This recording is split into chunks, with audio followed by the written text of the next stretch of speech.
Bonjour, depuis le 16 juin, les députés de la commission d'enquête consacrée à l'épidémie de Covid-19 auditionnent les acteurs de la crise sanitaire. Monde médical, mais aussi anciens ministres et directeurs généraux de la santé. Tout l'été, LCP vous fait revivre ces auditions. Aujourd'hui, celle de Benoît Vallet, médecin réanimateur au CHU de Lille, directeur général de la santé de 2013 à 2018 auprès des ministres Marisol Touraine et Agnès Buzyn. Il a longuement été interrogé sur la gestion du stock stratégique de masques. On l'écoute tout de suite. Monsieur le professeur, mes chers collègues, nous avons entendu mardi dernier le directeur général de la santé, Jérôme Salomon, que nous avons questionné sur l'organisation de la réponse à la crise sanitaire que nous traversons, et notamment sur l'activation des dispositifs de crise, sur l'approvisionnement en masques des personnels de santé, des résidents en établissement et du public, les stratégies de dépistage et la disponibilité des tests, la mobilisation du système de soins publics et privés.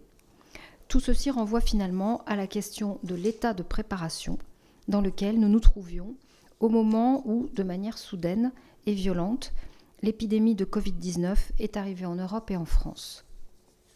C'est pourquoi nous avons voulu également remonter dans le temps afin d'apprécier la manière dont cette situation s'est constituée, les raisons qui ont conduit à la création de Santé publique France et les enseignements tirés des précédentes épidémies. Monsieur Vallet, je vous remercie d'avoir répondu à notre sollicitation. Vous êtes docteur en médecine et praticien hospitalier. Vous avez été directeur général de la santé entre octobre 2013 et janvier 2018. C'est-à-dire que vous êtes le prédécesseur de monsieur Salomon et l'un des acteurs de la création de Santé publique France. Plus récemment, vous avez été conseiller santé auprès de Jean Castex, coordonnateur de la stratégie nationale de déconfinement. Avant de vous donner la parole, je vais vous demander de prêter serment.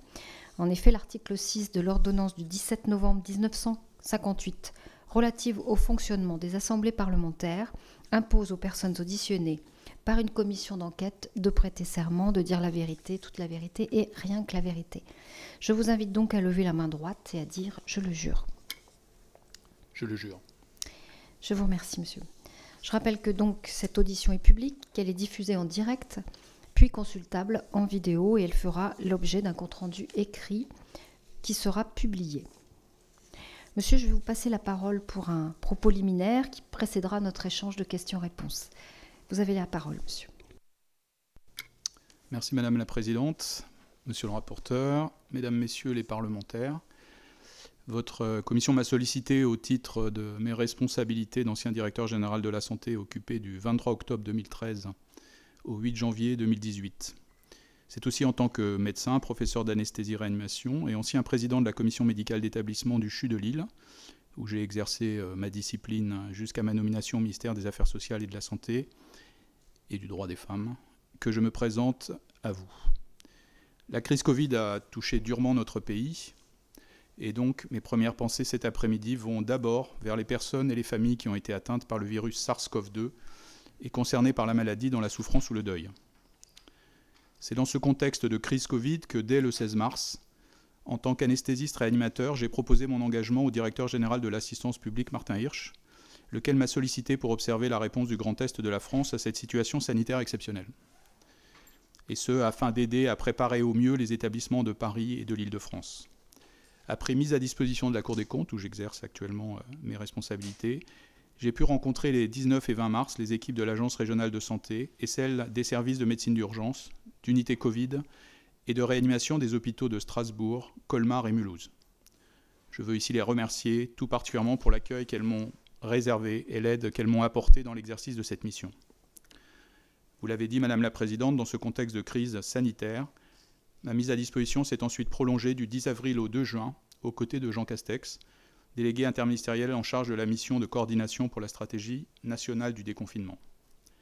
Pendant la période qui vient de s'écouler, l'action en situation de crise et d'après-crise est ainsi redevenue mon quotidien. Comme cela l'avait été aux côtés de près de 300 agents de la Direction générale de la santé et de ses agents sanitaires pour la préparation du système de santé aux enjeux de situation sanitaire exceptionnelle. Ensemble, de la fin 2013 au début de l'année 2018, nous avons vécu auprès de Mme Touraine des épidémies de maladies infectieuses émergentes, chikungunya et fièvre hémorragique Ebola en 2014, Zika en 2016, des événements saisonniers, grippe des hivers 2014-2016, vagues de chaleur chaque année, des attaques terroristes massives avec afflux de victimes, les 7 janvier 2015, 13 novembre 2015, 14 juillet 2016. Avec Mme Agnès Buzyn, les cyclones Irma et Maria sur les sites du nord des Antilles, en octobre 2017, où j'ai pu me rendre sur place pendant 10 jours. Cette expérience de situation sanitaire exceptionnelle a nourri les textes de loi de ces deux ministres et le projet stratégique de la Direction générale de la santé, présenté en octobre 2016 à l'occasion des 60 ans de la direction, dont un des 3 enjeux prévoyait d'améliorer toujours plus la gestion des risques sanitaires, environnementaux et alimentaires, dont des points spécifiques, par exemple, étaient la nécessité de renforcer les capacités diagnostiques des laboratoires en cas d'épidémie, la mise en place d'un mandat sanitaire pour les professionnels de santé ambulatoire. Parce que l'ensemble des acteurs de santé sont chaque fois en première ligne, la loi de modernisation de notre système de santé de Mme Touraine de 2016 a consacré le dispositif de préparation et de réponse aux situations de crise dites Orsan. Lancé ceci dès mai 2014, avant la crise Ebola. Piloté par les agences régionales de santé, son objectif a été de favoriser une meilleure coordination régionale des dispositifs existants dans les 3 secteurs sanitaires, ambulatoires, hospitaliers et médico-social. Les praticiens libéraux ou salariés, constituant le premier maillon du parcours de santé des patients, Orsan a prévu leur association à la préparation de la réponse aux situations sanitaires exceptionnelles. Un effort tout particulier a été porté à l'époque avec Orsan pour la préparation au risque d'attentat, notamment avec la prévision de l'Euro 2016. La nouvelle Agence nationale de santé publique, Santé publique France, dont je ne vais pas détailler ici les missions, est un autre dispositif qui a été créé par la loi de santé. Et en 2015, le rapport de l'ATRE indiquait que ce projet de regroupement de l'EPRUS avec l'INVES et l'INPES au sein de la future Agence nationale de santé publique était pertinent. Le rapport insistait d'ailleurs sur les efforts de rationalisation qui a été fait antérieurement par l'EPRUS sur le site de Vitry-le-François.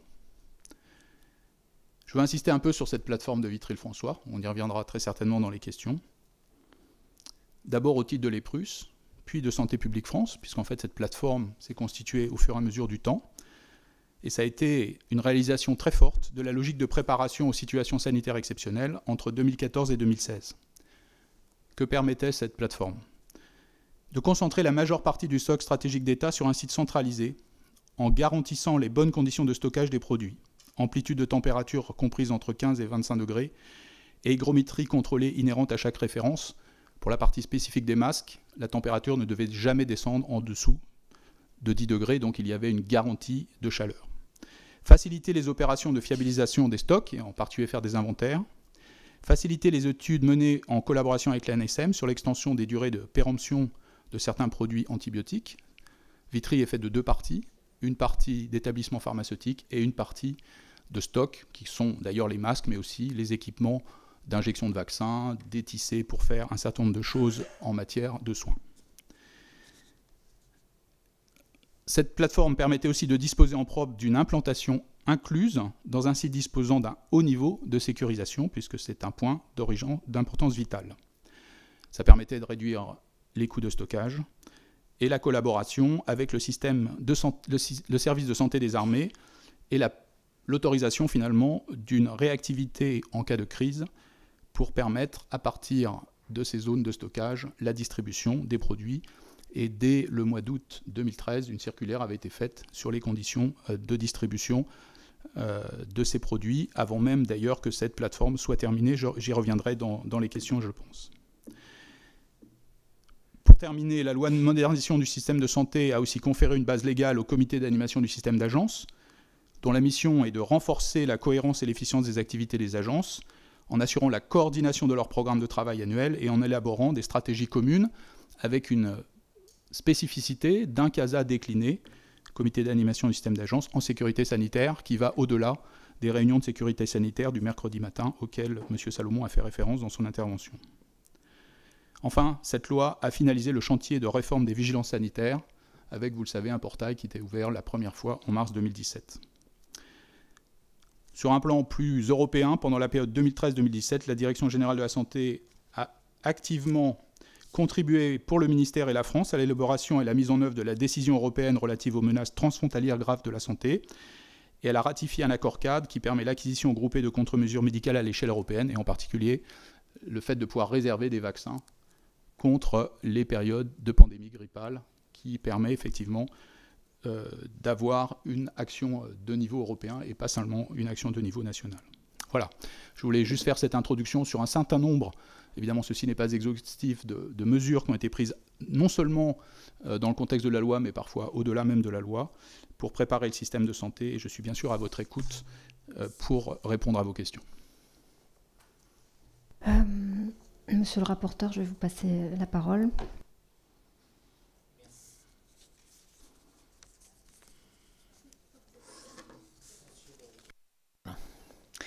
Bien, merci. Merci beaucoup, monsieur Vallée, de nous consacrer ce temps. Je voudrais, à ce stade, je pense qu'on aura plusieurs questions, à la fois sur la stratégie sanitaire qui a été mise en œuvre au cours et qui a évolué au cours des dernières années, et à partir du moment où vous avez occupé de 2013 à 2018 ces responsabilités. Je voudrais d'abord vous interroger sur la problématique des masques, puisque vous avez été cité dans l'article du 3 mai 2020 de Gérard Davet et Fabrice Lhomme dans Le Monde, de façon assez précise. Donc je voudrais d'abord vous demander un état des lieux. Quand vous êtes arrivé, combien il y avait de masques? Combien y en avait-il lorsque vous avez quitté vos fonctions? Vous interrogez également sur l'état du stock de masques. Je crois que c'est vous qui avez commandé l'expertise, qui avait demandé une expertise en tout cas du stock de masques. Elle a été faite par Santé publique France et les conclusions sont arrivées en septembre 2018.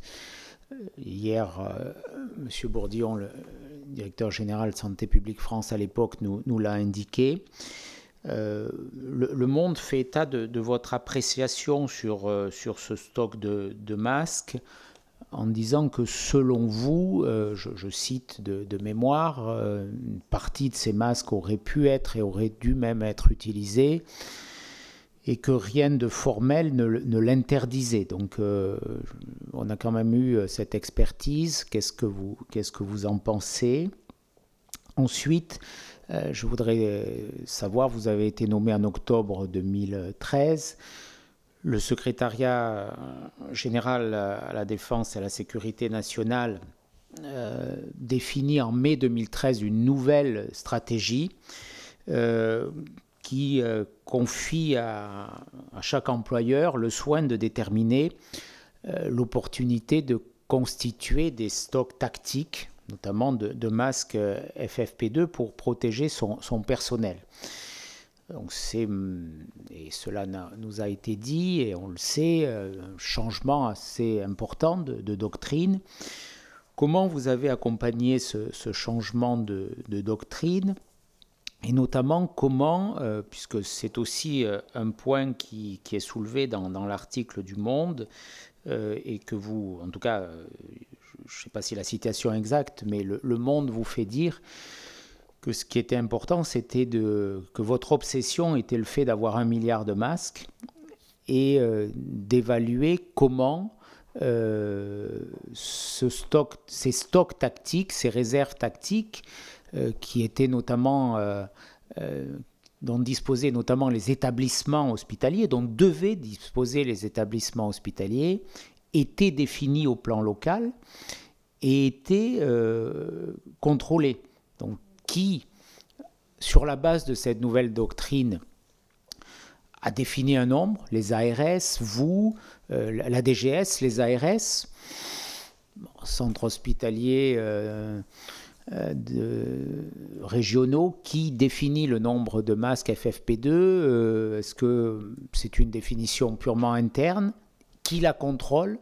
Donc cette question du lien entre, qu'on a évoqué ce matin d'ailleurs avec le président du conseil scientifique, sur les outils et sur les problématiques de gouvernance. Est-ce que là, vous ne pointez pas une difficulté, puisque auparavant, il y avait une stratégie nationale, elle subsiste en partie, mais pour une autre partie, elle est déléguée à des opérateurs plus proches du terrain. Mais néanmoins, est-ce qu'il y a une forme de contrôle, d'évaluation? Donc voilà. À ce stade, quelques questions sur cet enjeu essentiel des masques, puisque là aussi, et au début de nos travaux, nous mesurons, et la presse l'a fait avant nous, le déficit dont notre pays a connu en matière de protection, que ce soit pour ses soignants, dans le secteur public, dans le secteur privé, que ce soit pour les professionnels de la santé en libéral, ou que ce soit tout simplement pour la population. Et si je peux me permettre, j'ajouterais juste une toute petite question, c'est comment sont dimensionnés ces stocks par établissement? Est-ce qu'il y a une marge de manœuvre possible pour les établissements, ou est-ce que c'est vraiment relatif à leur seul fonctionnement?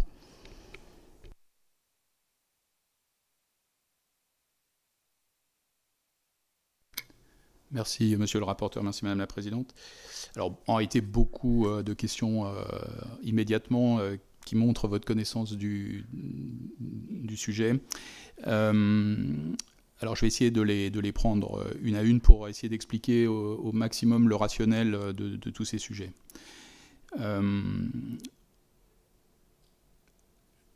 Pour ce qui est du nombre, et donc ce nombre a été maintenant souvent indiqué, et d'ailleurs le rapport de la commission que vous avez animé, madame, préalablement, a montré effectivement ces chiffres. Quand je suis arrivé fin 2013, les stocks disposaient de 616 millions de masques adultes et de 113 millions de masques pédiatriques. Il y avait également des FFP2 qui étaient en 2012, et je retrouverai tout à l'heure le chiffre pour la période où je suis arrivé, qui était en 2012 de 480 millions, et sur la période où je suis arrivé, je vous l'indiquerai après, non, les voici, ils étaient à 380 millions. Donc les FFP2 avaient à ce moment-là une existence dans ces stocks stratégiques d'État. La période où je suis là, je fais rentrer une quantité de masques qui monte à 100 millions de masques chirurgicaux adultes, ce qui m'amène à terminer ma période, c'est-à-dire en 2017, avec un chiffre de 714 millions de masques. Comme vous savez compter, 616 plus 100 devrait être égal à 716, et donc il y a 2 millions de masques qui ont été à ce moment-là éliminés parce qu'ils avaient été considérés comme non utilisables, hein. Et donc c'était un travail qui était fait de façon récurrente, d'inventaire, de façon relativement macro, de la qualité de ces masques, c'est-à-dire qu'on ne rentrait pas dans une analyse, on reviendra bien sûr là-dessus après, on ne rentrait pas dans une analyse qui était forcément détaillée des masques. Mais par exemple, des boîtes, des éléments de conteneurs qui avaient souffert, et ceci témoigne de ces 2 millions qui ont disparu, en sachant que ceci n'est pas forcément sur Vitry, puisqu'en réalité, ça n'a pas beaucoup été dit, mais le stock stratégique de l'État, il est à Vitry-le-François, mais il est aussi sur les zones de défense, et il est aussi en Outre-mer. Donc en fait, il est réparti sur plusieurs sites. Et d'ailleurs, ceci a été une simplification d'une situation antérieure où le nombre de sites contenant des masques du stock stratégique était de 73. Donc, et ça c'est avant 2010, c'est au début de la structuration du dispositif.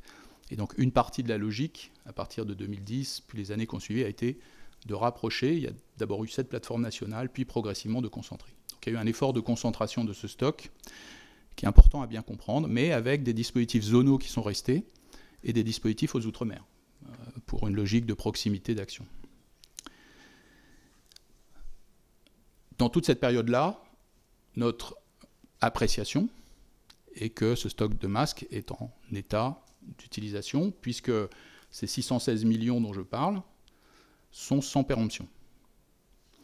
En revanche, les 100 qu'on achète ont pris une date de péremption, puisqu'en réalité, à partir de 2010, les industriels ont considéré qu'il était compliqué d'avoir des dispositifs médicaux, puisque les masques chirurgicaux adultes ou pédiatriques, on reviendra sur FFP2 après, puisque ces masques sont des dispositifs médicaux, ils ont considéré que c'est difficile de garantir qu'ils soient sans péremption. Mais en tout état de cause, ceux qui étaient à l'intérieur du stock stratégique étaient considérés sans péremption, sauf les 100 qu'on avait acquis et donc dont la péremption apparaissait.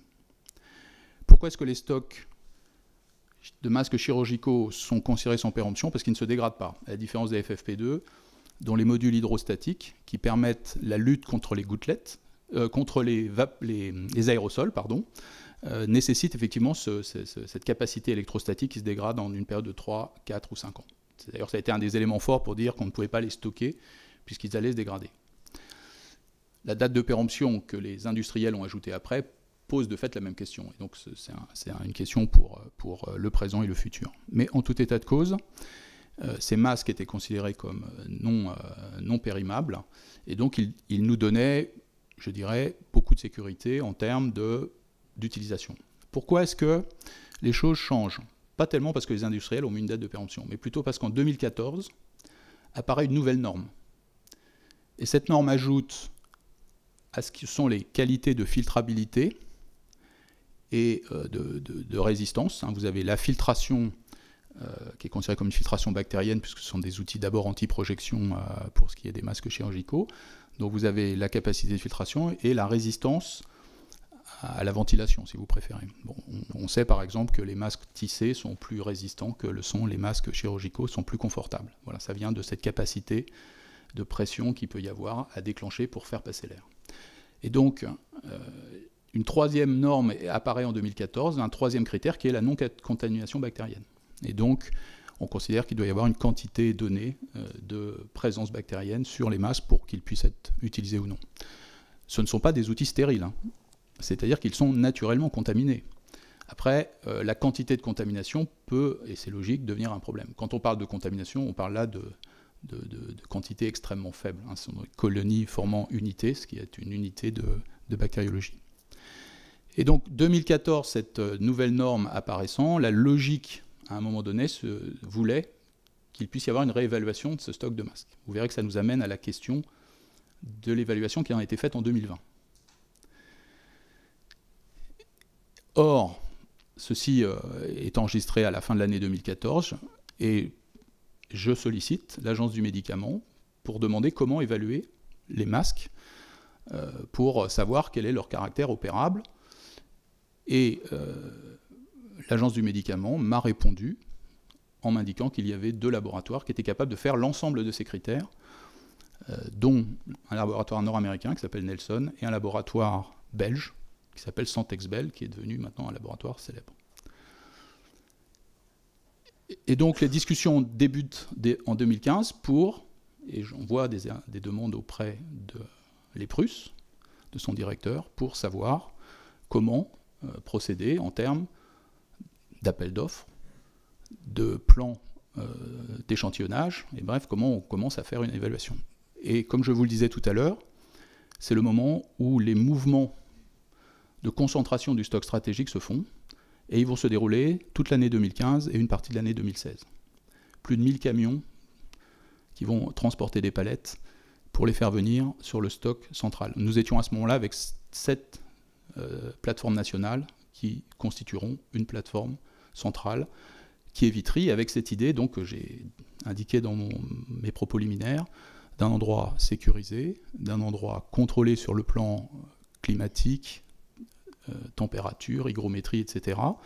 Sécurisé aussi dans sa non-identification, et justement avec un endroit où, ayant plus grande partie du stock, la possibilité de faire un inventaire récurrent et de faire une évaluation qui aurait été une évaluation sur des éléments d'échantillonnage.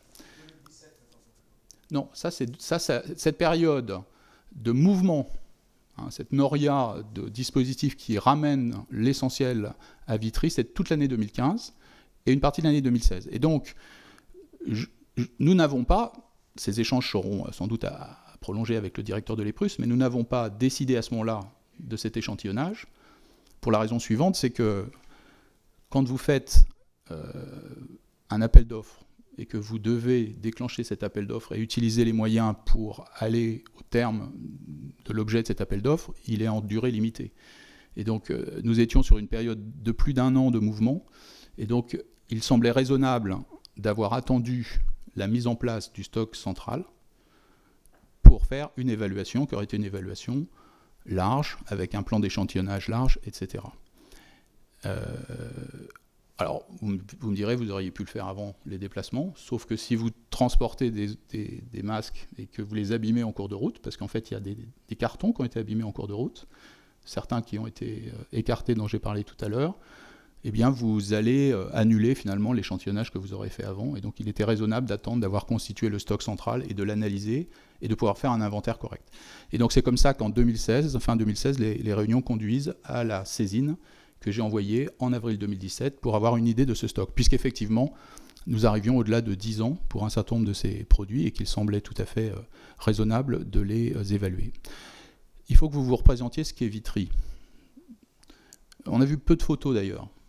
Mais c'est un endroit qui est rassurant. Je veux dire, ce n'est pas un dépôt de deuxième ordre. C'est d'abord un dépôt où il y a un établissement pharmaceutique qui a été validé par l'Agence du médicament en 2015 comme répondant aux bonnes pratiques pharmaceutiques. Et il y a la partie d'entrepôt qui correspond aux masques, comme je l'ai dit tout à l'heure, à des dispositifs de vaccination, à des dispositifs permettant de faire un certain nombre de soins, etc. Et donc tout ceci est dans un site qui est extrêmement sérieux. Et il y a un pharmacien en permanence sur place, 2 jours par semaine, donc il y a une présence physique et un inventaire ou un examen de la situation de stockage qui ferait que si une partie de cet établissement se trouvait abîmée, ce qui est en dessous serait immédiatement analysé ou écarté. Et si vous avez vu les photos, et je pense que c'est important que vous en ayez dans votre dossier, je pourrais vous en faire passer si vous le souhaitez, c'est très rassurant. Venons-en maintenant à l'analyse de Santexbel. Donc cette analyse de Santexbel, elle a reporté sur quelques références. En fait, ça a été expliqué par M. Bourdillon hier. Alors je veux dire ici que moi je n'ai pas eu le retour de cette analyse, puisque je suis parti, en réalité quasiment à la fin 2017, je suis parti le 8 janvier 2018, et donc ce retour est venu en septembre, octobre 2018, donc je n'ai jamais vu le retour de l'analyse. Mais elle a été présentée dans le journal Libération, et il a été dit que cette analyse avait été faite sur 4, et ça a été redit par M. Bourdillon hier, 4 des 12 références qu'il y avait dans ces stocks. Et donc pour comprendre ce que sont ces références, chacun des producteurs, dont un certain nombre de producteurs français, se voyait commander des stocks, et il y avait par lot, ou par producteur, ou par référence, un nombre de masques donnés. Et donc, Santexbel a choisi de faire l'analyse de 4 références parmi les plus gros volumes. Et ce que dit le journal, c'est qu'il y a eu 80% de l'analyse qui correspondait à ces références en plus grand nombre. Ce que dit aussi le journal, c'est que le nombre d'échantillons était faible, puisque je crois qu'il était de l'ordre de 25 masques par lot, et que les conclusions qui ont été portées sur les 4 premières références ont arrêté l'analyse et n'a pas été poursuivie sur les 8 supplémentaires. C'était une analyse très exigeante sur les indicateurs que je vous ai présentés. Et donc, ça a été dit aussi hier, donc sur ce résultat, qui d'ailleurs, pour ce que moi j'en ai lu, se présente comme une non-conformité à la norme de 2014, mais des masques fabriqués en 2005-2006 ne peuvent pas être conformes à la norme de 2014, c'est logique. Mais en tout cas, sur la foi de ce qui était demandé, ces masques sont considérés comme non conformes et un ordre de destruction est porté. J'ai jamais indiqué que ces masques auraient dû être conservés pour être utilisés. J'ai jamais dit ça parce que je n'en ai pas d'éléments. Ce que j'ai indiqué simplement, et ça a été le fait de ma présence à la commission Castex et donc aux échanges qu'il y a eu à cette période avec des cellules d'activité du ministère de la Santé, donc la cellule test, la cellule masque, la cellule épidémiologie, il y a eu une organisation de travail que le déconfinement a abordée. C'est que quand il s'est agi de trouver et de continuer à abonder sur des masques, notamment de masques dits grand public, quelle qualité ces masques devaient avoir, ils ont été réanalysés, et cette fois-ci ils ont été analysés par une analyse combinée de la Direction générale de l'armement et de l'Agence du médicament. Pourquoi ce n'est pas eux qui ont été sollicités à l'époque, puisque je vous dis que j'avais demandé à l'Agence du médicament comment procéder? Eh bien, tout simplement parce que l'Agence du médicament faisait que la partie, enfin j'imagine que c'est l'explication, faisait que la partie contamination bactériologique, et que les autres laboratoires ne faisaient pas cette partie-là, et que Santexbel faisait l'ensemble. Et donc il y a eu, pour les raisons de savoir-faire j'imagine, un choix qui s'est porté sur d'autres partenaires. Toujours est-il que l'action conjuguée de la DGA et de la NSM a conclu, sur les références qui ont été réanalysées, que ces masques pouvaient répondre à des catégories nouvelles qui étaient apparues, qui étaient les masques grand public, ou les masques pour la population générale, et je vais revenir après sur ces notions, et que les critères qui étaient observés les rendaient tout à fait compatibles à leur usage en population générale. Alors, pour être un peu précis sur cette question des masques et à qui elles s'adressent, et leur utilité.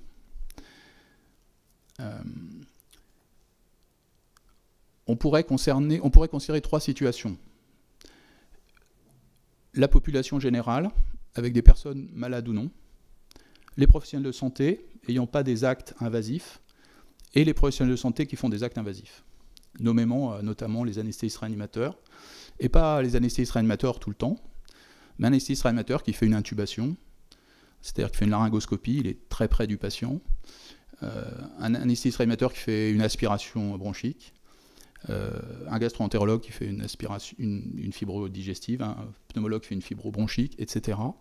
Donc, des situations où l'aérosolisation existe et où la protection doit être garantie par des masques FFP2 avec une capacité hydrostatique.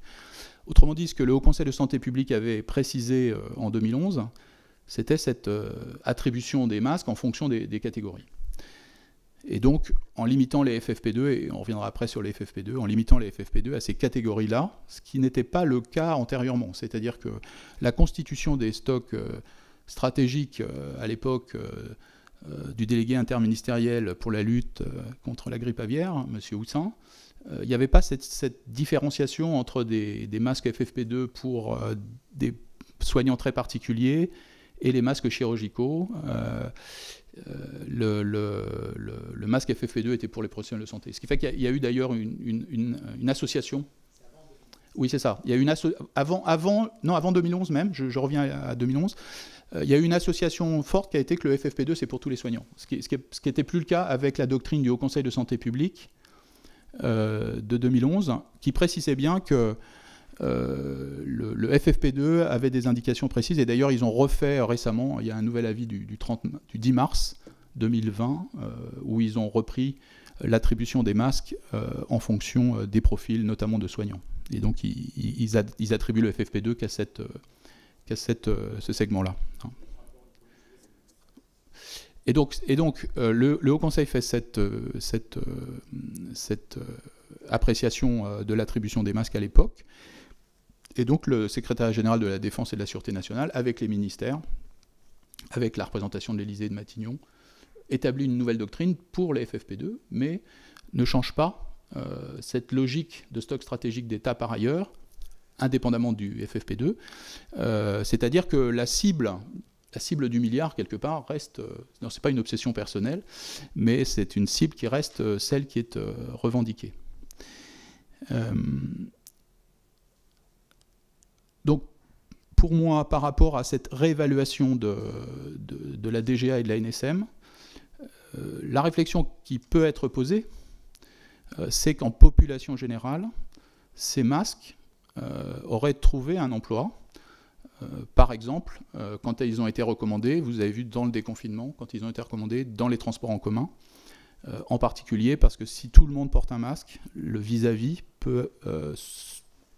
il est bien de respecter les mesures de barrière physique autant qu'il est possible, mais le vis-à-vis peut être assuré avec un port qui est un port des deux personnes l'une en face de l'autre, et ceci est d'ailleurs d'une certaine manière validé par le fait que deux personnes qui se trouvent l'un en face de l'autre avec un masque ne sont pas considérées comme des cas contacts, puisque c'est une définition aussi, quand on recherche à partir d'un cas positif un cas contact.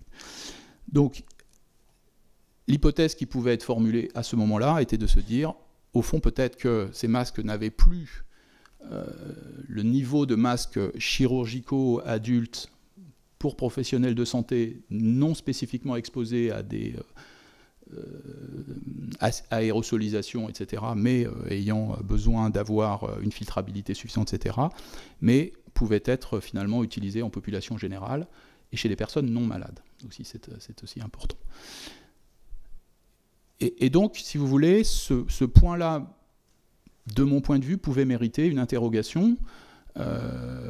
Il se trouve, et ça c'est sans doute un élément de confirmation de ces propos, qu'une partie de ces masques ont été déclassés et utilisés.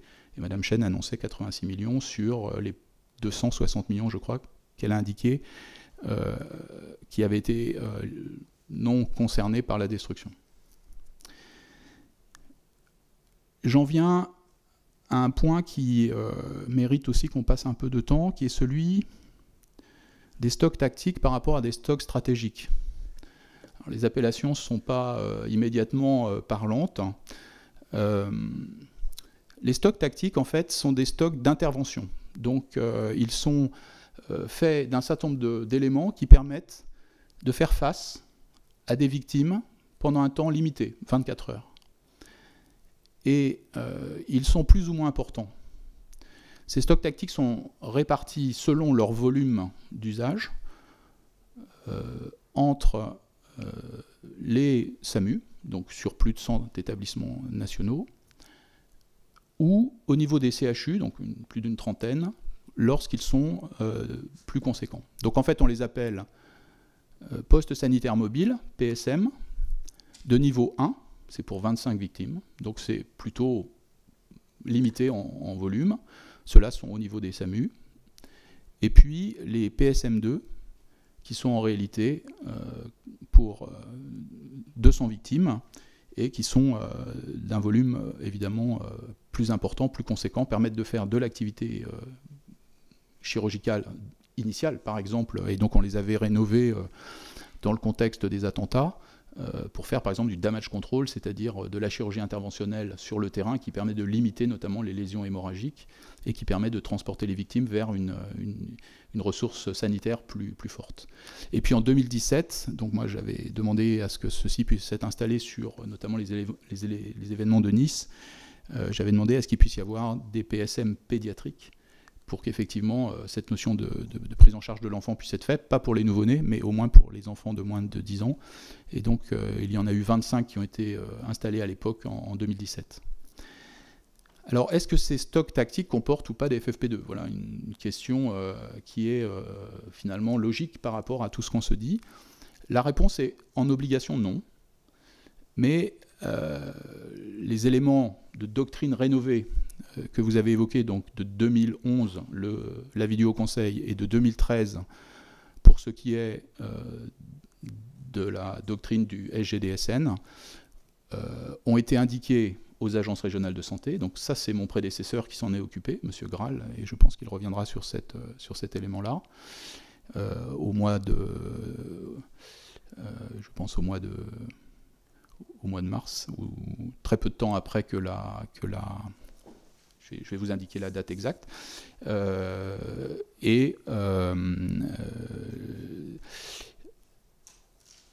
constitution de ces stocks de FFP2 n'a pas été précisée en volume. Donc il y a eu une indication de changement de doctrine liée, je le rappelle, au fait que ces masses sont fragiles, c'est-à-dire qu'ils se dégradent à cause de la qualité hydrostatique qu'ils doivent présenter, donc un temps très limité. Avec un usage réservé à certains types de professionnels de santé très limité. Et donc, sur ces éléments-là, une doctrine évolutive et donc un transfert vers les services de santé. Et donc, cette doctrine a été transférée via les agences régionales de santé. Dès novembre 2011, la gestion des situations sanitaires exceptionnelles revenait de plus en plus aux agences régionales de santé, avec une logique d'animation de la cartographie sanitaire et des établissements de santé. Donc toute la partie qui a été développée dans les suites de cette nouvelle doctrine du secrétariat général qui ne changeait pas la logique du milliard pour les stocks stratégiques d'État à donner la main aux établissements de santé par rapport à la constitution de ces stocks de FFP2. Alors est-ce que pour autant on en était resté là? En fait, non, puisque vous imaginez que la mise en place de ces stocks tactiques, donc de ces PSM1 et de niveau 2 et les pédiatriques, leur usage, leur utilisation, par exemple, dans le cadre de la crise Covid, des ventilateurs ont été utilisés à partir de ces stocks tactiques, suppose qu'on les suive, qu'on sache s'ils sont régénérés, si les produits qui ont été utilisés ne sont ou non arrivés à date de péremption. Il y a aussi des antidotes, il y a un certain nombre de produits pharmaceutiques à l'intérieur.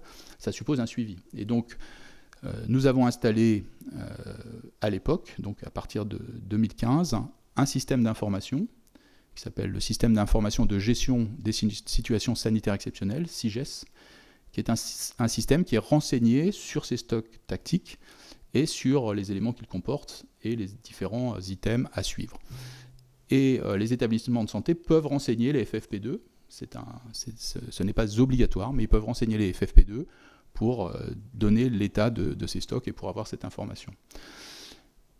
Je n'ai pas eu après, je sais que nous avions maintenu le système SIGES et il continue toujours d'être opérationnel, il est toujours opérationnel aujourd'hui. Nous l'avons maintenu à Santé publique France et ce système, je pense, a été utilisé pendant la crise Covid pour faire un recensement des moyens au niveau national. Voilà, je n'ai pas eu à titre personnel d'éléments de réponse par rapport à son usage. Voilà quelques éléments qui essayent de commencer de répondre aux questions précises que vous m'avez posées sur les stocks, la qualité de ces stocks et les éléments complémentaires. Alors, je vous ai laissé bien expliquer parce que c'est extrêmement intéressant et surtout très précis. Et donc, ça ne méritait pas qu'on vous interrompe avec des questions, je pense. Maintenant, je vais me permettre de laisser mes collègues vous poser quelques questions, en commençant par Jean-Christophe Lagarde pour l'UDI.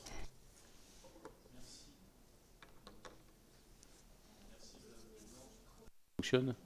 Ça y est, ça fonctionne. C'est effectivement très intéressant et ça apporte des éléments qui sont nouveaux quand on compare à ce qu'on a entendu jusqu'à présent. Moi, il y a une chose quand même, c'est que vous avez bien expliqué pourquoi, en fait, en 2014, une nouvelle norme arrive.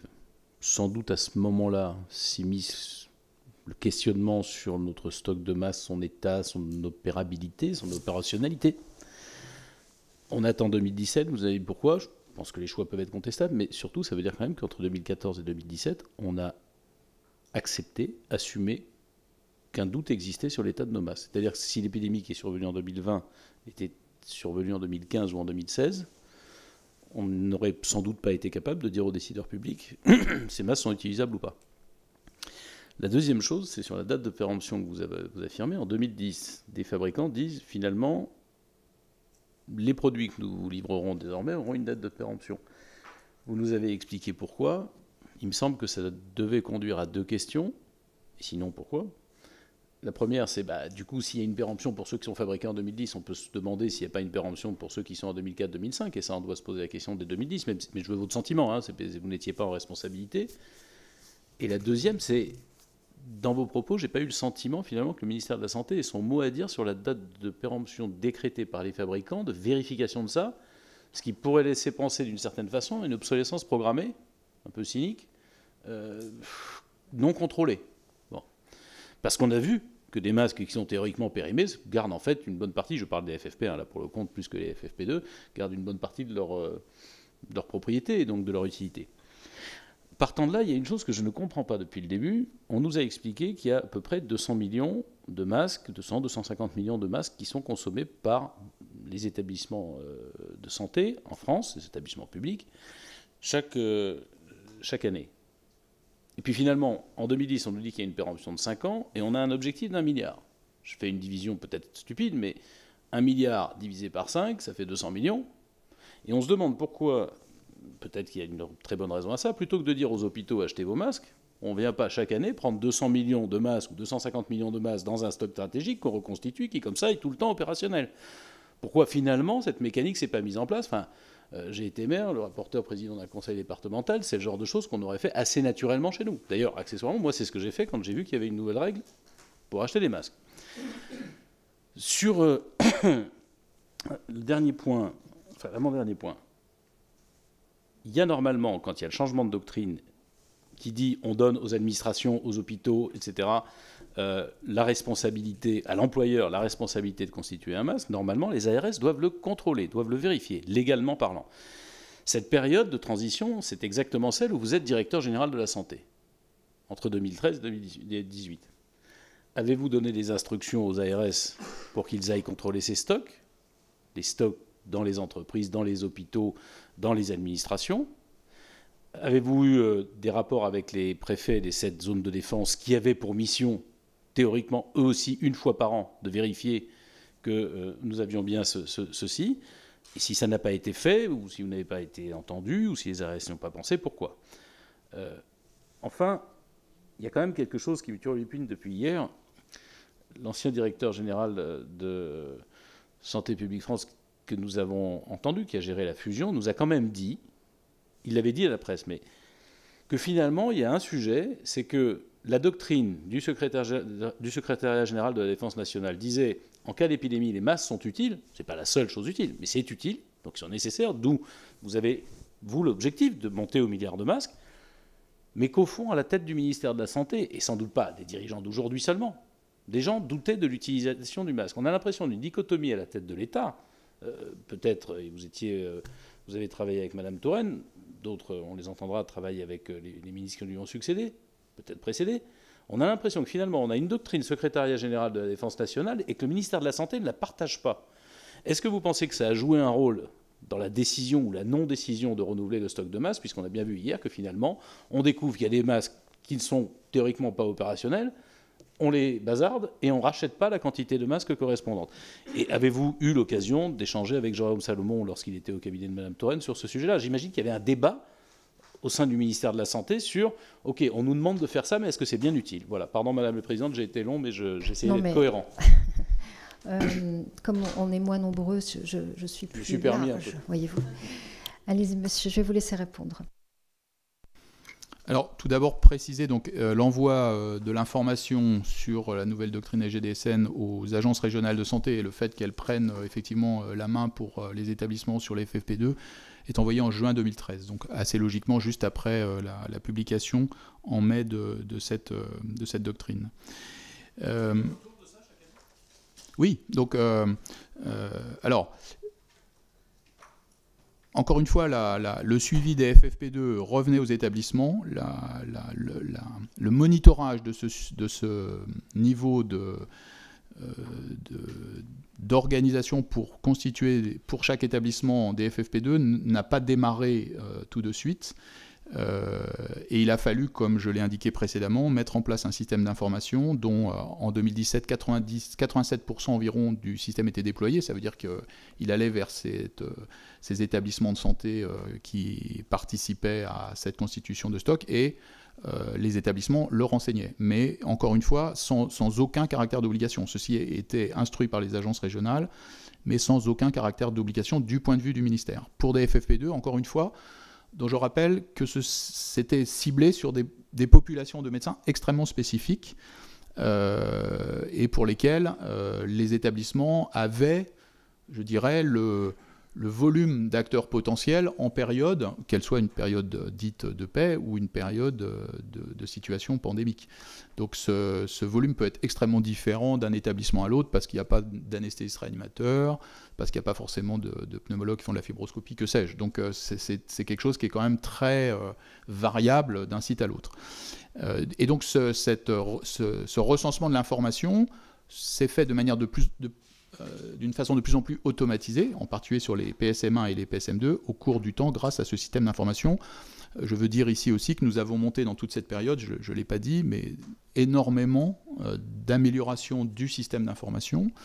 Le système d'information des alertes et crises qui permet au CORUS, donc qui est le centre opérationnel de régulation et de réponse aux urgences sanitaires du ministère, le recueil de l'ensemble des alertes qui peut intervenir sur le territoire, la mise en place du portail des vigilances sanitaires et aussi pour les agences régionales de santé, le système d'information veille et sécurité sanitaire que nous avons pendant la période où j'étais là interconnecté pour que les agences puissent aussi récupérer le détail de ces alertes sanitaires nationales ou régionales.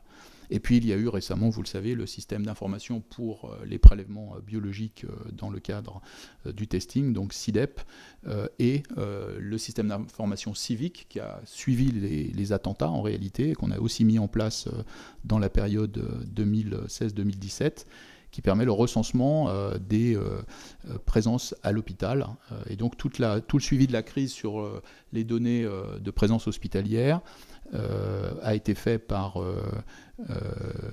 Civic, et toute la partie qui concerne les passages aux urgences par le système qui s'appelle Au Secours, et donc qui permet de recenser les passages aux urgences, qui était un système d'alerte très précoce dans le suivi de cette crise sanitaire, et qui a été, avant que le test se développe et que le rationnel de suivi des tests par SIDEP soit opérationnel complètement, qui a été utilisé comme un signal d'alerte précoce et de reprise éventuelle du dispositif. Donc, une très grosse structure de système d'information permettant de recueillir toutes ces informations sur le déploiement des stocks tactiques et donc de leur suivi.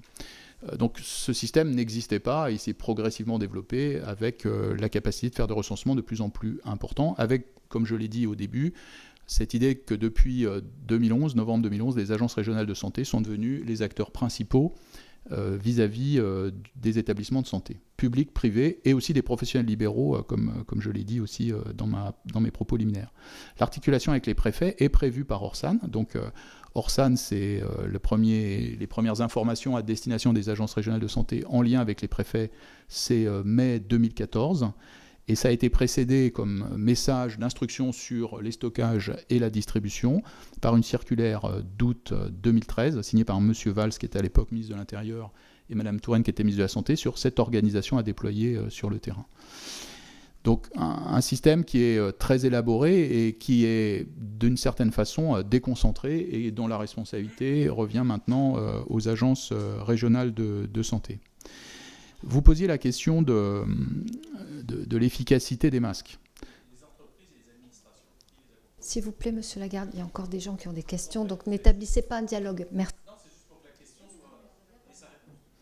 Donc le contrôle est sous la responsabilité des agences régionales de santé. C'est elles qui ont la responsabilité de cette organisation. Et pour ce qui est du ministère, c'est le recueil d'une information déconcentrée et qui est en permanence sollicitée dans des moments où on souhaite avoir un état des lieux. On n'a pas forcément besoin d'un état des lieux en toutes circonstances.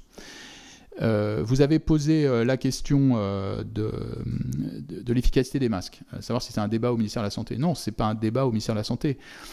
Les masques ont des efficacités qui sont d'autant plus grandes que l'agent pathogène respiratoire est contagieux. Et dans le cas particulier de Covid, il s'est révélé être présent alors même que les personnes étaient asymptomatiques, ce qui en a fait une situation particulièrement redoutable sur le plan de la gestion de l'épidémie. Quand on prend les études qui ont précédé les stocks, le plan pandémie grippale, puis l'avis du Haut Conseil, puis des études qui ont été ensuite reprises par Jean-Paul Stahl dans son rapport d'expertise présenté en septembre 2018 à François Bourdillon et au directeur de la Santé, puis publié en mai 2019, ils partent d'études où l'efficacité du masque est d'autant plus grande que le virus est pathogène et d'origine respiratoire. Sur la grippe saisonnière, il y a eu de la discussion sur des études qui étaient randomisées où l'évidence de l'efficacité du masque ne venait pas toujours. Et c'est sans doute une des raisons pour lesquelles ce masque n'est pas rentré dans la culture nationale pour la grippe saisonnière comme on le voit dans des pays asiatiques. Et c'est sans doute un des objets à faire évoluer, et Jérôme Salomon a indiqué qu'il avait fait cette expérimentation dans le cadre de l'article 51 de la loi de financement de la sécurité sociale pour permettre, en région Nouvelle-Aquitaine, le déploiement très important en population générale du masque en période de grippe hivernale, de telle sorte qu'une culture aussi s'installe de l'usage du masque. Mais je ne pense pas qu'on indique qu'il faut constituer une protection de la population à hauteur de 20 millions de personnes avec 50 masques par boîte si on ne pense pas que cette mesure a un intérêt. Et je ne pense pas qu'on ait établi ce stock central au niveau national ces efforts qui ont été faits de rationalisation de son emplacement et de son utilisation, si on pense que ça n'a pas un intérêt. Ça a été dit par M. Bourdillon hier, c'est une mesure avec d'autres, et ce qu'on sait très bien de ces gestions maintenant d'épidémie, et Covid aura été évidemment une source d'information gigantesque, c'est qu'elles s'additionnent. Chacune contribue à améliorer encore la baisse de la transmission de personnes à contact. Et donc ces éléments vont être de plus en plus reconnus, et vous avez Berkeley qui a fait une revue des pays et de l'usage systémique du masque, c'est-à-dire participant de la culture, les pays asiatiques, la Corée du Sud, Singapour, etc. Et comment, quand on regarde l'évolution du nombre de personnes concernées par la pathologie, l'intervention du masque a joué de façon importante, avec une diminution de moitié de la transmission, et vraisemblablement aussi d'autres stratégies, que ce soit le repérage rapide et étendu des personnes contacts, etc.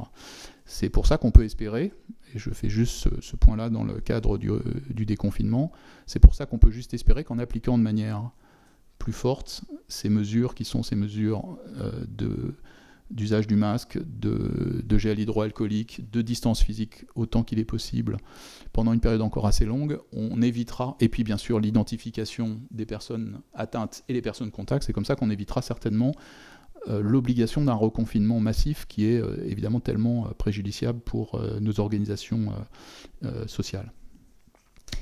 Mais, pardon, vous aviez fini? Non. Excusez-moi.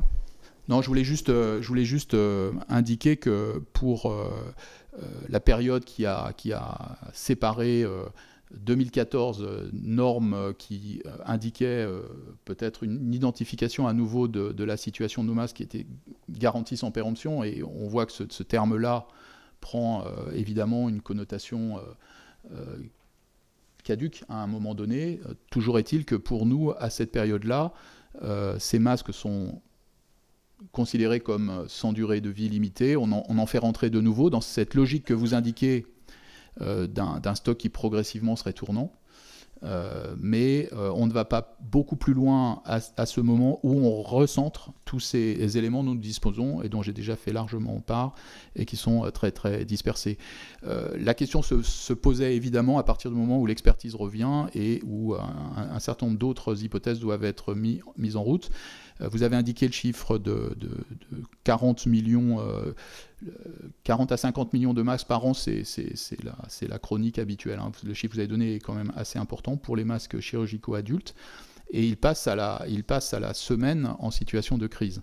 Donc, vous le savez, les stocks sont établis sur l'hypothèse de 12 semaines d'une première vague, séparée de 5 semaines avec une deuxième vague de 10 à 12 semaines. Et donc ceci fait, pour une consommation de 40 millions de masques par semaine, ça fait 400 millions si on prend 10 semaines, et x2, 800 millions si on va à la deuxième vague. Voilà. Donc effectivement, s'il doit y avoir un stock fixe, il doit avoir cette dimension-là. Et à l'intérieur de ce stock, comme vous l'évoquez, c'est pour ça que l'expérience qui est menée en Nouvelle-Aquitaine est intéressante, une partie qui serait attribuée à la population en période hivernale ou qui serait ailleurs dans cette période-là, de telle sorte que le stock soit ventilé au fur et à mesure des années de péremption, puisque maintenant elles nous sont données. Je n'ai pas souvenir d'un échange entre la santé et les producteurs pour nuancer cette date de péremption. Je pense que c'était assez compliqué à pouvoir réaliser, mais de fait, maintenant, il faut qu'on les prenne en compte. D'ailleurs, vous le savez, les normes changent très régulièrement, et donc il est sans doute raisonnable de se donner des durées de vie limitées et d'utiliser les produits. Par contre, et je termine juste par ça, aujourd'hui, favoriser une production nationale qui, vous le savez, a été ciblée jusqu'en 2011-2012, à l'heure de l'Europe, des règles de concurrence, impose quand même une réflexion d'État pour savoir si effectivement ce stock est reconstitué et comment il est ventilé sans faire de concurrence à d'autres organisations qui peuvent proposer des masques à la vente, etc. Donc là, il y a un sujet, je pense, pour l'avenir.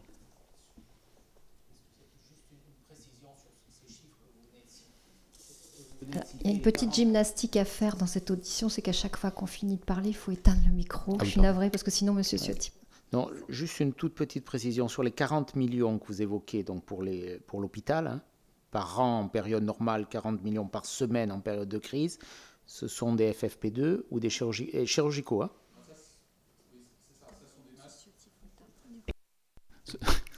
Ça, ce sont des masques chirurgicaux adultes, en l'occurrence, puisque les pédiatriques sont quand même peu utilisés. Entre 800 millions et 1 milliard. Merci. Nous allons poursuivre. Alors, Monsieur Pancher. François Bourdillon là, nous explique hier que donc à son arrivée, il y a l'expertise effectivement sur les masques. Il y en a 600 millions qui sont inutilisables. Il en reste à peu près environ 150 millions. Bon, on voulait savoir pourquoi on avait mis autant de temps pour expertiser les masques. On comprend qu'il y a une nouvelle norme et qu'il faut se tenir à cette nouvelle norme. Bon, ça y est, on a compris qu'il n'y avait au moins pas d'erreur ou de faute dans la gestion, enfin dans le contrôle, en tout cas dans le contrôle des masques qui étaient stockés dans de bonnes conditions. Par contre, à partir du moment où, d'un seul coup et d'un seul, il y a 600 millions de masques qui disparaissent, pourquoi on ne les recommande pas, quoi ? C'est vraiment la question. Et à qui ça incombe ? C'est vraiment une question très précise que je vous pose. Est-ce que ça incombe au national, sans doute une partie puisque ces stocks sont centralisés, ou au régional par les ARS? Bon. Est-ce que, oui ou non, il y a une faute de ne pas avoir recommandé ces masques? Peut-être que oui, peut-être que non, parce qu'on dit également qu'il y a des évolutions dans la sensibilité ou dans la doctrine sur l'intérêt d'avoir un stock important de masques. Vous semblez dire que ce n'est pas le cas. Il y a de toute façon, dans tous les cas, un principe de précaution. Et deux, il y a aussi un deuxième principe, c'est que dans n'importe quelle entreprise, on passe d'un système à un autre, on attend que le deuxième système soit complètement mis en place pour abandonner le premier. Là, on a quand même l'impression que vous envoyez des stocks de masques dans les hôpitaux sur le plan régional, sans vérifier que tout ça est mis en place dans de bonnes conditions, et puis on découvre, quand la crise arrive, des tensions partout, quoi. Où il y a eu un problème, c'est ça. Merci. Je vais laisser mes autres collègues poser leurs questions parce que comme on doit procéder à une autre audition tout de suite après, comme ça vous aurez le temps de préparer vos réponses. Donc Julien Borozic. Oui, merci Madame la Présidente, merci Monsieur Vallet, parce que c'est vrai que vous avez apporté beaucoup de réponses très très précises, mais du coup ça apporte des questions d'autant plus. Simplement, je voulais, et c'est un peu en lien avec ce que disait mon collègue Lagarde, c'est vrai que finalement on se pose la question de se dire, les masques avant 2010, finalement, n'avaient plus vraiment de légitimité, et donc ça voudrait dire qu'on aurait pu probablement, et c'est peut-être ce qui s'est passé, mais je voudrais avoir des précisions, expertiser uniquement les masques de 2010 à 2014 avant la norme. Et juste à titre indicatif, est-ce que vous avez une idée du coût que ça a représenté, cette audit par Santex Bell? D'autre part, moi je voudrais revenir, on l'a déjà beaucoup dit, mais je n'ai pas encore tout compris. Donc vous nous dites la gestion de la nouvelle doctrine, la gestion des équipements de protection. Je vais aller un peu plus loin parce qu'on a beaucoup parlé des masques, mais on n'a pas beaucoup parlé du reste, par exemple des surblouses qui ont été un vrai sujet. La gestion donc des équipements de protection incombe aux employeurs, donc ce sont les ARS, si j'ai bien compris, qui doivent s'en occuper. Donc par quels moyens vérifie-t-il? Quelle personne, quelle structure, quelle organisation donne une vision du stock qu'il faudrait? Est-ce que c'est Santé publique France? Est-ce que ce sont les ARS? Et puis, une vraie question qui n'a pas encore été... Enfin, Madame la Présidente l'avait engagée, on n'a pas eu de réponse, c'est sur la ville. Parce que les professionnels de ville, qui les gérait, qui leur proposait, qui leur donnait des objectifs en termes d'équipement de protection. Et juste une dernière chose, vous le faire repréciser, parce que c'est vrai que ça a été un sujet de polémique en début de crise. Par rapport à ces professionnels de ville, on a beaucoup entendu dire finalement, on nous ment, on nous dit de ne pas prendre de FFP2, parce qu'il n'y en a pas. Mais en fait, vous nous dites que les FFP2 n'avaient une recommandation que pour des métiers très spécifiques, y compris au sein des médecins. Donc on peut imaginer d'ailleurs qu'en ville, grosso modo, aucun médecin n'est concerné par le port de FFP2. Donc les masques chirurgicaux dans la médecine de ville sont suffisants, si je comprends bien. Merci. Merci. Martine Vonner. Merci Madame la Présidente, Monsieur Vallet. Merci pour votre présence ici. Je vais peut-être sortir du champ des masques pour revenir sur votre déplacement en Alsace les 19 et 20 mars, où vous rencontrez en effet les équipes de l'ARS et les équipes hospitalières du CHU de Strasbourg, du centre hospitalier de Colmar et de Mulhouse. Est-ce que vous aviez une feuille de route particulière, une feuille de mission pour ce déplacement? Si oui, qui vous avez fait cette feuille de mission? Et est-ce que vous avez fait une note particulière écrite et à qui vous l'avez remise? Et si on peut peut-être la voir, en bénéficier. Qu'est-ce que vous en avez pensé de cette situation dans l'Est de la France à ce moment-là? Et est-ce que vous avez pu également être en contact avec des médecins libéraux, notamment certains médecins mulhousiens qui s'étaient déjà exprimés dans la presse par cri de désespoir, puisqu'ils avaient le sentiment d'alerter l'ARS et de ne pas être entendus? Je vous remercie. Merci. Sophie Oconi. Merci Monsieur Vallet pour toutes ces explications très, très pédagogiques et très accessibles. 2-3 questions. La première, il y a dans la fonction publique un certain nombre d'hommes et de femmes extrêmement experts, extrêmement éduqués, extrêmement capés. Et je ne comprends pas comment plus de 600 millions de masques ont dû être détruits par des erreurs de stockage. Il y a un certain nombre de principes, le diagramme de Gantt, par exemple, sur le first in, first out, pour l'entreprise privée, c'est élémentaire, parce que si une entreprise privée doit détruire plus de 600 millions de ses produits, de ses matières premières, eh bien, c'est sa perte, et que l'État, que la fonction publique participe à ce genre de manquement, me semble extrêmement inquiétant. Et donc, je voudrais savoir comment est-ce qu'on peut arriver dans la fonction publique, entouré d'experts, comme c'est le cas autour de nous, nous pouvons arriver à ce genre d'incongruité, et le mot est faible. Deuxième sujet, pour vous, est-ce que l'organisation territoriale de la santé est efficace? Vous savez que, je l'ai dit hier, mais notre rôle à nous, législateurs, c'est légiférer, appliquer, contrôler, corriger. Est-ce que la mise en œuvre, par exemple, des agences régionales de santé 2010 sont aujourd'hui efficaces? Est-ce qu'elles ont démontré, à travers cette crise majeure sanitaire, qu'elles ont démontré de leur efficacité, voire de leur efficience? Et surtout, est-ce que ça a été équitable à travers l'ensemble du territoire? Et là, je parle de la métropole comme des territoires ultramarins. Je vous remercie. Merci. Monsieur Vallet, je vous repasse la parole. Merci Madame la Présidente. Je vais peut-être commencer par ces dernières questions qui appellent à une expérience récente de ma part. Et peut-être tout de suite sur les agences régionales de santé. Puisqu'en fait, j'ai été dans le Grand Est et j'ai rencontré les équipes de la direction territoriale de Strasbourg. J'ai eu aussi le directeur général en échange 2 fois.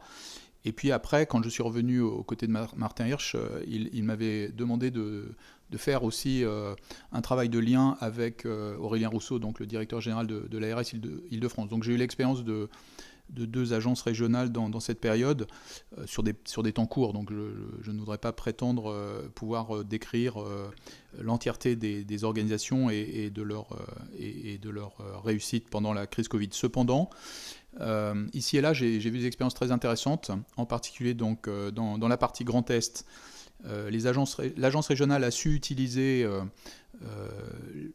une organisation territoriale qui sur le papier est parfois pas encore optimale, qui est le groupement hospitalier territoire, puisqu'en réalité il est de taille variable, de composition variable, mais dans le cas de la crise Covid, il y a eu un usage de ce groupement hospitalier territoire avec une entité qui a été reconnue comme l'entité de coordination et avec pour chacun de ces groupements hospitaliers territoires un référent de crise, un directeur médical de crise, qui était évidemment le plus souvent un anesthésiste ou un réanimateur, et qui coordonnait finalement l'effort pour les différents établissements sur les besoins en unité de lit de réanimation, sur l'usage de ventilateurs supplémentaires, et aussi sur le déplacement de ressources humaines capable de venir renforcer les équipes d'établissement à établissement.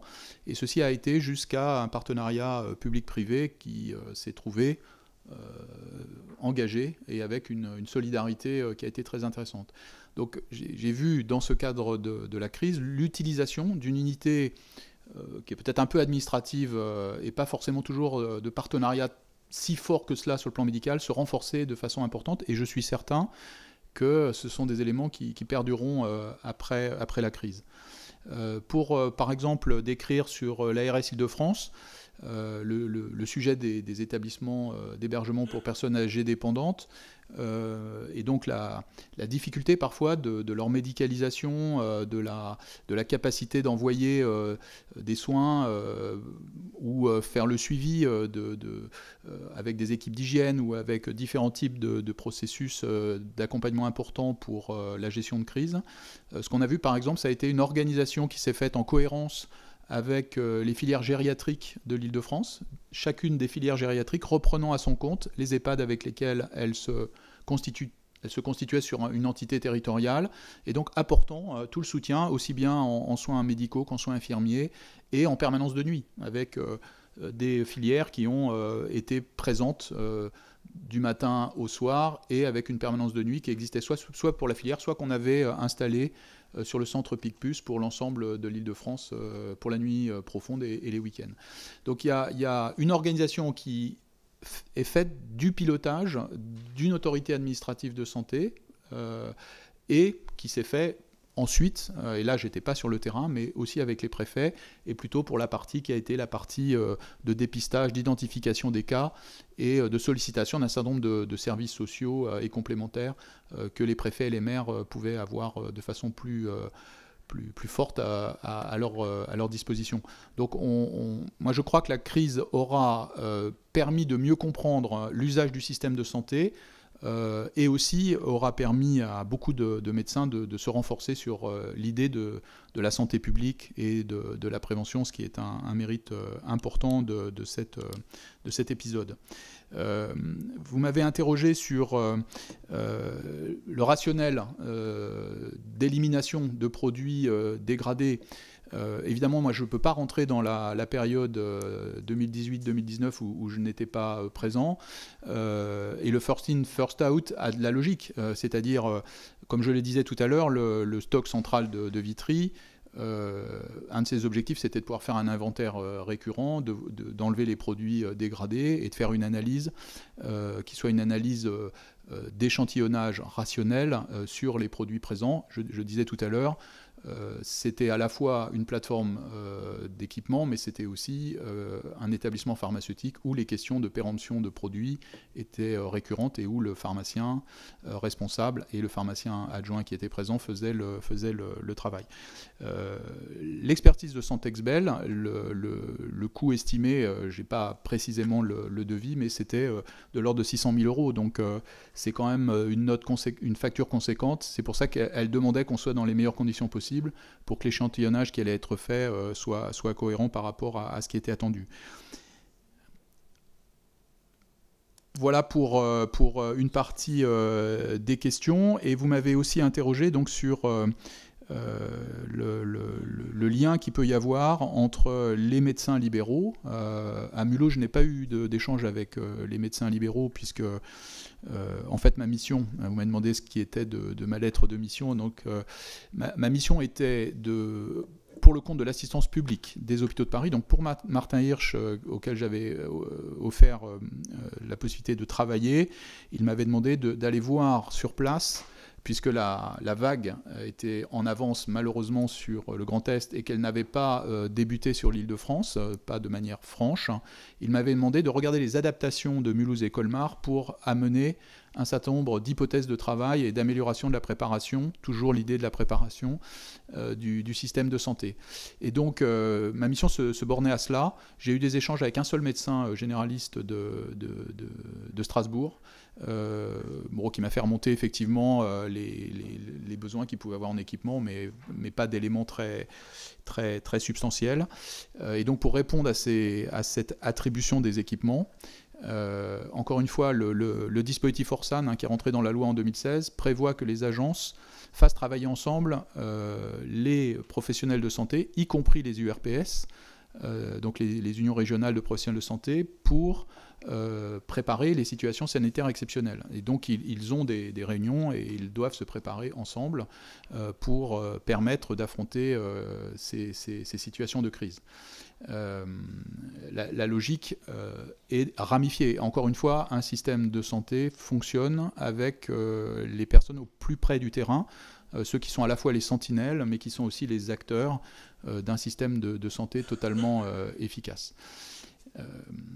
Voilà quelques éléments de réponse. J'ai fait un court rapport que je pourrais vous donner, Madame la Présidente, que j'ai remis d'abord à Martin Hirsch, que j'avais, selon un processus de contradictoire, que j'avais d'abord adressé aux équipes de Mulhouse, de Colmar et de Strasbourg pour leur demander leur retour, et ils me l'ont amendé.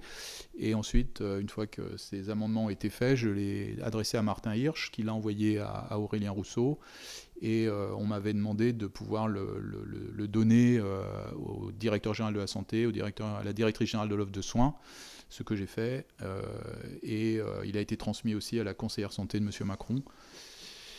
Je pense qu'il a dû aller aussi à Matignon. Voilà.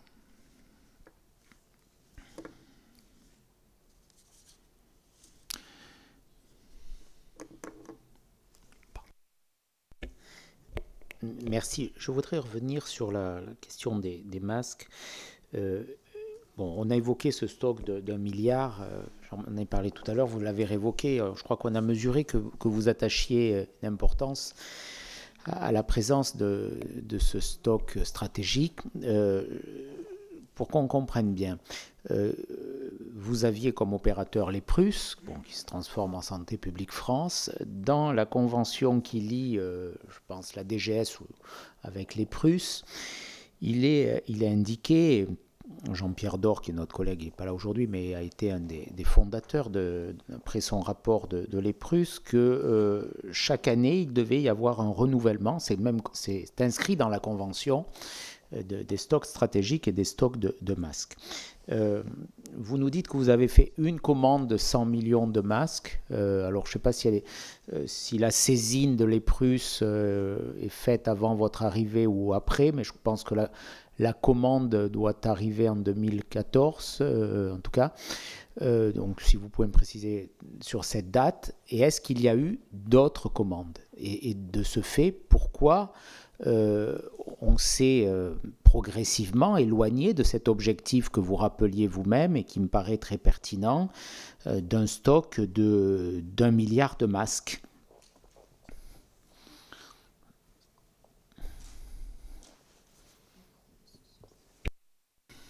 Merci, monsieur le rapporteur.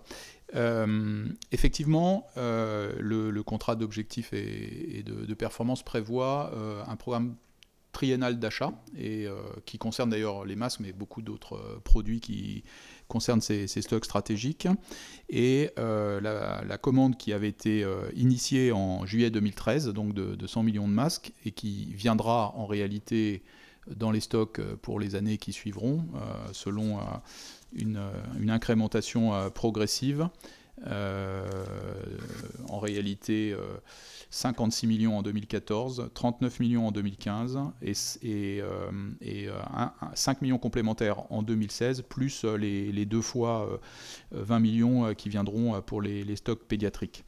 En réalité, ce qui avait été envisagé pour ce triennal, c'était de remonter de 100 millions de masques par an, et donc c'était l'objectif qu'on s'était assigné, afin d'une part de revenir au plus près possible de la cible du milliard, mais aussi pour rentrer peut-être dans cette logique de lissage qui allait prévaloir de plus en plus, eu égard à la question d'une péremption qui finalement devenait croissante, des normes qui évoluaient, etc. En fait, la période que j'ai vécue, et donc j'ai rappelé un certain nombre d'épisodes de situations sanitaires exceptionnelles, Ebola en 2014, 3,4 millions d'euros de mobilisation de la réserve et d'achat de matériel, 100 millions de masques et 3,2 millions d'euros. Les attentats terroristes de 2015, l'accroissement des stocks de respirateurs portables, l'achat des stocks de Tamiflu pour les hivers que j'ai indiqués, à chaque fois alors des sommes qui décrémentent d'autant les possibilités d'achat.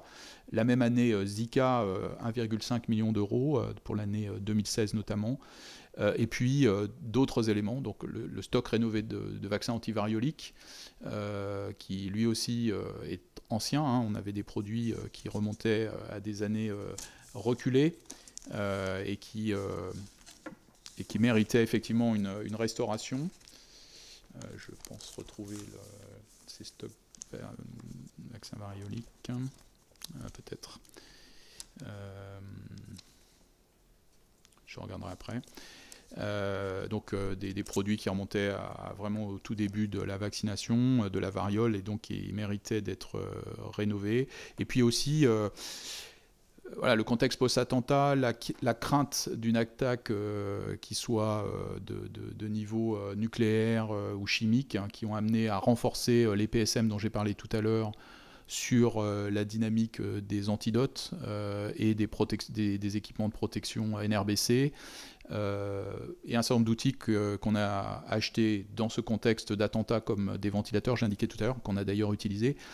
Et en pratique, dans ce contexte de risque NRBC et donc d'évolution des protections, les dépenses qui sont usuellement dans cette gamme de référence sont de l'ordre de 15%, passent à 25%, et le contrat général interministériel de l'époque, le CGI, n'a pas apporté des moyens supplémentaires dans la situation que nous connaissions.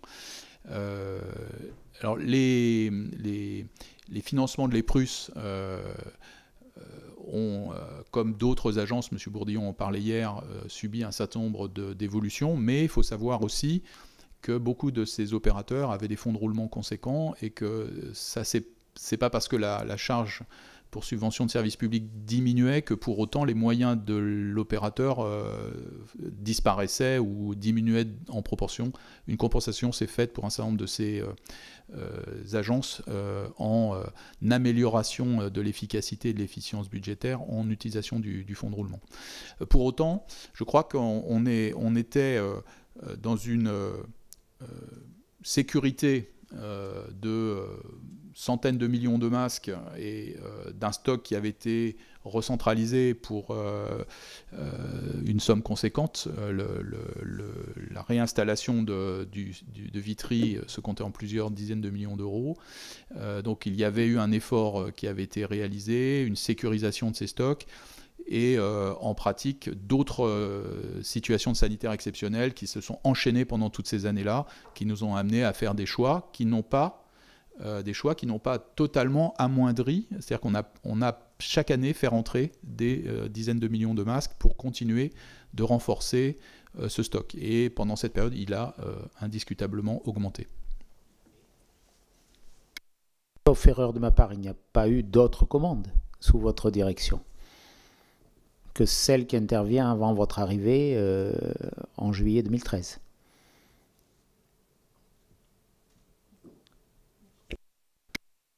Vous avez raison, monsieur le rapporteur, la commande est sollicitée par Jean-Yves Graal, donc mon prédécesseur, en juillet, vous avez parfaitement raison, et elle s'étale dans les périodes où je suis présent pendant 3 ans, et je m'assure simplement qu'une partie de ces masques peuvent être achetés, parce que la commande part, mais l'engagement après doit être honoré Voilà, c'est l'EPRUS qui le fait, exactement. Mais elle le fait aussi dans cette négociation par rapport à d'autres mesures qu'elle est obligée de prendre. Il n'y a pas d'autres commandes. Et puis après, on respecte le timing, Madame la Présidente. Je vois que vous y êtes sensible. Oui, c'est pas pratique dans cette salle. Bon, vous évoquez les contraintes budgétaires et le contexte, notamment terroriste, qui impose de nouvelles dispositions et pose de nouvelles menaces. Qui a procédé à ces arbitrages budgétaires? À quel niveau? Au niveau de la DGS, au niveau ministériel, au niveau interministériel, au niveau de Matignon Donc c'est une discussion qui se fait entre la direction et l'opérateur dans le dialogue de gestion, et donc avec des choix, des arbitrages qui se font par rapport à ce qui peut être engagé, les choix qui se font à l'égard de situations sanitaires supplémentaires et comment finalement l'objectif essentiel est retenu et satisfait. Donc c'est au niveau de ma direction, de mes services et de la direction de l'EPRUS puis de Santé publique France dans un dialogue de gestion que ces éléments-là se font.